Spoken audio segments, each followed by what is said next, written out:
नमो नमः। मम कक्षायां स्वागतम। आज का हमारा बिंदु है धातु प्रकरणम। इसमें हम अध्ययन करेंगे धातुएं कौन कौन सी हैं, किस गण में कौन सी धातु पढ़ी जाती है तथा परस्मैपदी, आत्मनेपदी, उभयपदी कौन सी धातुएं क्या होती हैं। चलिए कक्षा की ओर। धातु संस्कृत व्याकरण में क्रियाओं के मूल रूप को धातु कहते हैं। धातु ही संस्कृत शब्दों के निर्माण के लिए मूल तत्व है। धातुओं में तिंग प्रत्याहार के प्रत्यय जोड़ करके पद बनाए जाते हैं। तिङन्त धातु ही क्रियापद है। पाणिनि जी ने कहा है भूवादयो धातवः। भट्टोजी दीक्षित ने कहा है क्रियावाचिनो भवादयो धातु संज्ञासु। क्रिया के वाचक भू आदि की धातु संज्ञा होती है। तो धातु क्रिया का मूल रूप होता है, उसे धातु कहते हैं। धातुओं का अध्ययन अलग अलग गणों में किया जाता है, अलग अलग पदों के रूप में किया जाता है। धातु जो है उसके 3 पद होते हैं। धातु में पद का निर्णय देखें तो परस्मैपदी, आत्मनेपदी और उभयपदी होती हैं।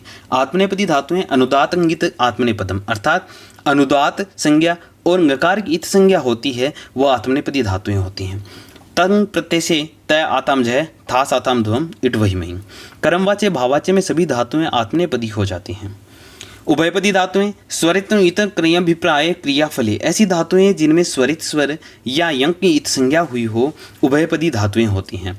इन धातुओं में क्रियाफल की प्राप्ति स्वयं को तो वह धातु आत्मनेपदी तथा दूसरे को फल की प्राप्ति होने पर धातु परस्मैपदी होती है। अतः इन्हें उभयपदी धातुएं कहा जाता है। 2 धातुओं का अध्ययन कर लिया, आत्मनेपदी और उभयपदी। अब हम तीसरी धातु परस्मैपदी देखते हैं। परस्मैपदी धातुएं शेषात् कर्तरी परस्मैपदम। आत्मनेपद प्रसंग से भिन्न सभी धातुएं परस्मैपदी हैं। परस्मैपद में 30 प्रत्यय तिप तस झी सिप थस थ मिप वस मस। तो हमने 3 प्रकार देखे, परस्मैपदी, आत्मनेपदी, उभयपदी। परस्मैपदी और आत्मनेपदी जो दोनों रूप बनते हैं वो उभयपदी कहलाती हैं। इनका हम अध्ययन आगे देखें तो 10 गणों में इनका विभाजन किया गया है। भवादिगण, अदादिगण, जुहोत्यादिगण, दिवादिगण, स्वादिगण, तुदादिगण, रुधादिगण, तनादिगण, क्रयादिगण और चुरादिगण।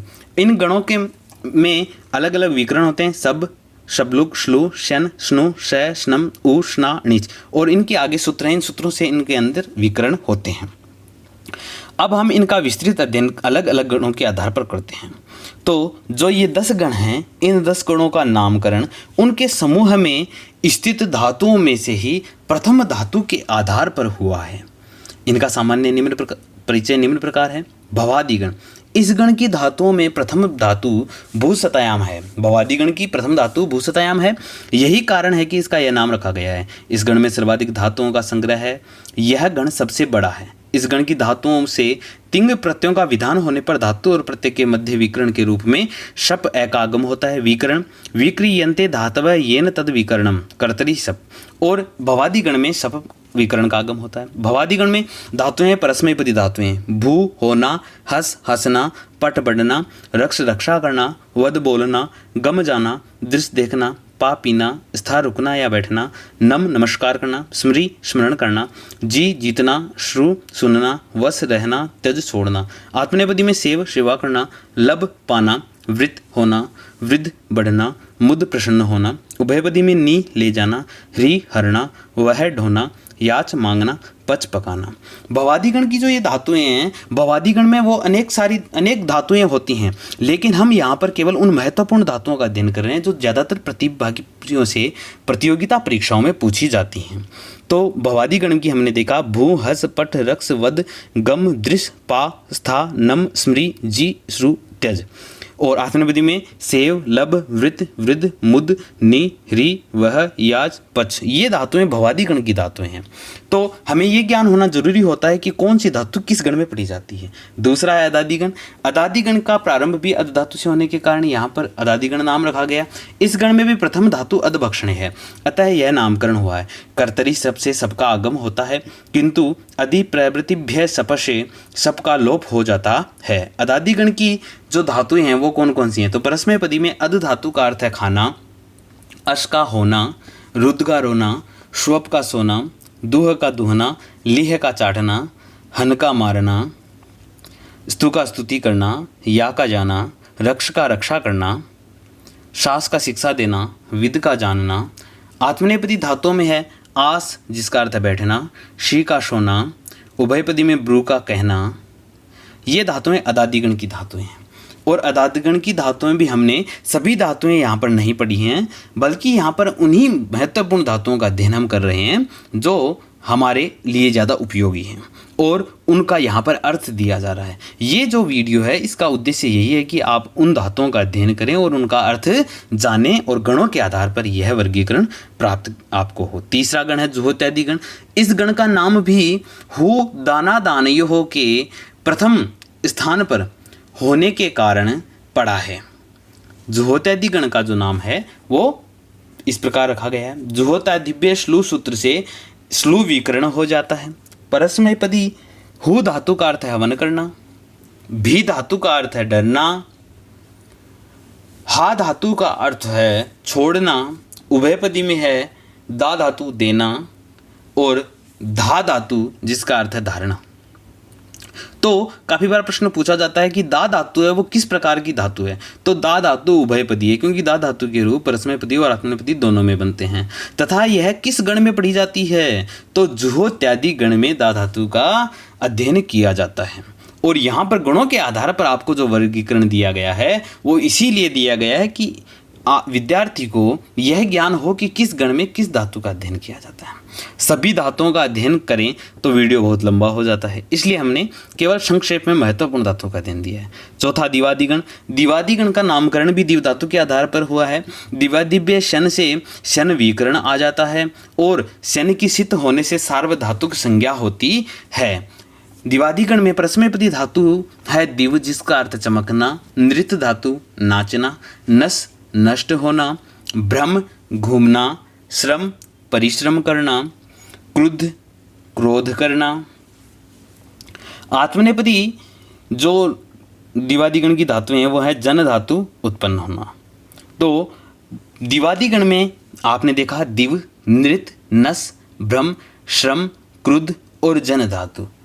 यहाँ पर ये दिवादी गण की महत्वपूर्ण धातुएं हुई। ये चौथा गण, 4 गणों का हमने यहाँ पर अध्ययन कर लिया है। अब 5वां गण है स्वादि गण। स्वादि गण का नामकरण भी सु धातु से प्रारंभ होने के कारण स्वादि गण रखा गया है। स्वादिभ्य स्नु से सप की जगह स्नु विकरण होता है। इसमें स्वादि गण की जो धातुएं हैं वो उसमें है उभयपदी धातु शु, रस निकालना। सु का अर्थ है रस निकालना। परस्मैपदी धातुओं में है आप जिसका अर्थ है पाना, शक धातु जिसका अर्थ है सकना, ची धातु जिसका अर्थ है चुनना। ये स्वादि गण की धातुएं सु, आप, शक और ची। आपको मैं फिर से बता दूं कि यहाँ पर हम केवल गणों की महत्वपूर्ण धातुओं का अध्ययन कर रहे हैं। 10 गण कौन कौन से हैं, उनमें कौन कौन सी धातुएं महत्वपूर्ण हैं। तो 5वें स्वादि गण के बाद में अब हम आगे अध्ययन करते हैं तुदादि गण का। तुदादि गण में तुद व्यथने धातु से इस गण का प्रारंभ होता है, इस कारण इसका नाम तुदादि गण रखा गया है। तुदादिभ्य श से स विकरण होता है। उभयपदी धातु है तुद जिसका अर्थ होता है दुख देना। परस्मैपदी धातु इस जिसका अर्थ है चाहना, प्रच पूछना, लिख लिखना, स्पृश छूना, क्री फैलाना, क्षिप फेंकना। आत्मनेपदी में तुदादि गण की जो धातु हैं वो है मृ मरना। यहाँ पर ये जो रूप हैं तुद, इस, प्रच, लिख, स्पृश, क्री, क्षिप, मृ, यहाँ पर ध्यान देना है कि तुदादि गण में कौन कौन सी। बुकिंग में बहुत बार प्रश्न पूछा जाता है कि प्रच और लिख धातु का अध्ययन किस गण में किया जाता है, तो तुदादि गण में किया जाता है। इसके अलावा जो क्री धातु है ये दीर्घ रूप है यहाँ पर क्री का, और क्री का दीर्घ रूप है उसका अर्थ होता है फैलाना। ये तुदादि गण की महत्वपूर्ण धातुएं हुई। अब हम आगे अध्ययन करते हैं अगले गण का। तो तुदादि गण के बाद में आता है रुधादि गण। रुधादि गण का नामकरण भी इसकी प्रथम धातु के आधार पर हुआ है। इसकी प्रथम धातु रुधिर आवरण है। रुधादिभ्य स्नम से स्नम विकरण होकर के केवल यहाँ पर न शेष रहता है। इसमें रुधादि गण की उभयपदी जो धातु है वो है रुद्ध धातु, और रुद्ध का अर्थ होता है रोकना या ढकना, युज का अर्थ होता है जोड़ना। परस्मैपदी धातुओं में छिद काटना, भिद तोड़ना, भुज पालन करना। तो ये रुधादि गण में आने वाली धातुएं हैं और रुधादि गण में केवल न शेष रहता है। इसमें रुध, युज, छिद, भिद और भुज धातुओं का अध्ययन किया जाता है। रुधादि गण 7वां गण है। रुधादि गण के बाद में वह है तनादि गण। तनादि गण में धातु तन के आधार पर इसका नामकरण तनादि गण हुआ है और तनु विस्तार से इस गण का प्रारंभ हुआ है। तनादि क्रियभ्यः उ, ये एक सूत्र है जिसके द्वारा उ विकरण हो जाता है।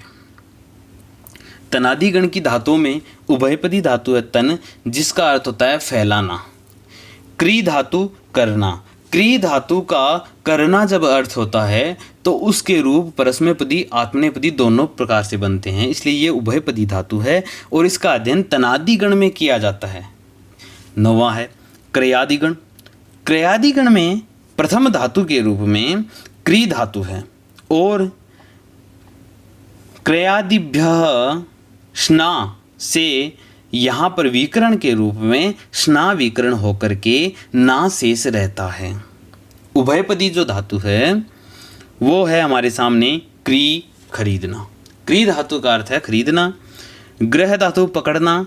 ज्ञा धातु का अर्थ है जानना, क्योंकि ज्ञा अवबोध ने। परस्मैपदी धातुओं में है बंध धातु, बांधना। मंथ धातु मथना। ये क्रियादिगण की धातु हैं। तो अभी तक हमने 9 गणों का अध्ययन कर लिया है और ये जो 9 गणों का अध्ययन किया है वो गणपाठ के आधार पर हमने किया है और उनमें महत्वपूर्ण धातुएं और उनके अर्थ का हमने अवबोध किया। अब हम 10वां गण पढ़ते हैं चुरादि गण। चुरादि गण जो है वह चुर धातु से प्रारंभ होने के कारण इसका नामकरण चुरादि गण हुआ है और चुरादिभ्यो नीच से नीच विकरण होता है। चुरादि गण में उभयपदी धातु जो है वो सबसे पहली है चुर। चुर का अर्थ है चुराना। इसके बाद में है चिंत धातु, जिसका अर्थ है सोचना, और कथ धातु कहना। हमने 10 गणों का अध्ययन प्राप्त कर लिया है। ये जो 10 गण हैं वो महत्वपूर्ण हैं कि कौन कौन से गण होते हैं, उन गणों में कौन कौन सी धातुएं होती हैं तथा उन धातुओं का अर्थ क्या होता है। ये एक विद्यार्थी के लिए जानना बहुत ही ज़रूरी होता है, तभी वो धातुओं के रूप बना सकता है। तो संस्कृत का ज्ञान यदि आपको अच्छा लगा हो और आप यदि हमारे संस्कृत चैनल पर नए हैं तो आप एवी ज्ञान अविनिका चैनल को सब्सक्राइब जरूर करें। धन्यवाद। जयतु भारतम, जयतु संस्कृतम। और संस्कृत के वीडियो और कक्षा प्राप्त करने के लिए हमारे साथ इसी प्रकार जुड़े रहें।